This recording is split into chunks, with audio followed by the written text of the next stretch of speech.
All ancient strategic places on the planet were connected by a network. Something similar would also happen across the other continents. In other words, every strategic place on the planet was connected with any other strategic place in the world, often by a variety of possible routes.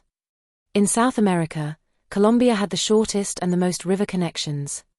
Despite this, there is ancestral marker evidence that South Americans used modern-day Panama in Central America to cross from one ocean to the other ocean.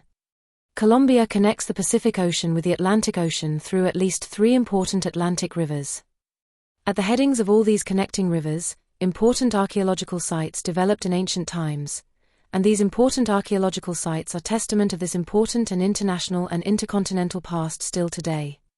It is exactly in these archaeological sites that Archaics and Clovis or Cro-Magnon as well as Megafauna lived and got extinct around 12,900 BP, not because of an extraterrestrial impact, but because of population turnover events or replacements executed by more modern hybrids that did not need Archaics nor Megafauna and practiced advanced metallurgy extensively. This advanced metallurgy, warfare, and upcoming agriculture goggled up the forests and agroforests. This caused not a cooling, but a steep temperature rise instead. Exactly as at the end of former ice ages and at the dawn of new interglacials, of which the Holocene we still live in is just the latest of them. The slacks of the extensive metallurgy were deposited across the former sites, at least those that were interesting for metallurgy and its industrial activities. These slacks are interestingly called black mats, but are wrongly interpreted as the effects of the supposed extraterrestrial impact. But they should have been continuous, and they are not. The black mats are spatially and temporarily associated with the advanced metallurgical activities, and not at all continuously, and in a short enough time span, as they should have been if they had been the effects of the supposed extraterrestrial impact. This way the Americas become kind of the center, belly, or later one of the bellies of the world, and can organize expeditions to, and trade with the rest of the world.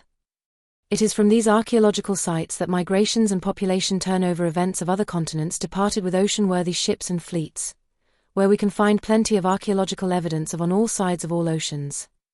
Amongst these migrations and population turnover events of other continents, including those of Europe and Eurasia, Europe, especially the European Atlantic facade, apparently is the latest of them all. Resuming all this, but with more information and with more evidences, is the object of other videos. PV92, Austronesian Expansion and Population Y. The enigmatic ancestral marker PV92 is associated with the Out of America expansion, the Austronesian expansion, Polynesia as well as the population Y. PV92 is the most enigmatic marker, simply because it is the oldest, and is spread amongst all 8 billion modern humans. Obviously the highest frequencies of the oldest PV92 ancestral marker, which involves a hybridization or mutation, can be found at the origin, in this case of all humans and all today's 8 billion humans.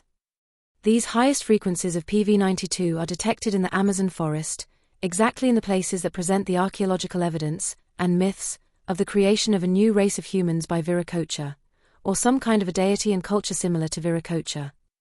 Austronesian expansion and secondary places inland. In secondary places like Mesopotamia or the supposed cradle of civilization, which culture obviously is a consequence of Göbekli Tepe and its network, similar symbols, artifacts and statues are present, and can be found along and at the heads of rivers. Most notably Göbekli Tepe and Karahan Tepe, in this particular case at the heads of the Tigris and Euphrates. Japan is another secondary place along the Austronesian expansion, earlier than Göbekli Tepe and Mesopotamia. We deduce this, simply because the Austronesian expansion and or out of the Americas took place 50 to 80,000 years ago, while Mesopotamia and even Göbekli Tepe and its network are much younger. Japan, Austronesian.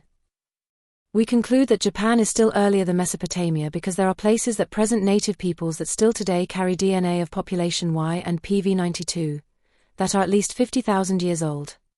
India is another secondary place along the Austronesian expansion, also earlier than Göbekli Tepe and Mesopotamia. We conclude that India is still earlier than Mesopotamia, because there are places that present native peoples that still today carry DNA of population Y and PV92. Tibet and Central Asia are again secondary places. There is no such convincing genetic or archaeological evidence for out of Africa. In fact, there is not one fossil of mitochondrial Eve. Yet dogma is so strong that nobody notices and recognizes the complete absence of any relevant evidence.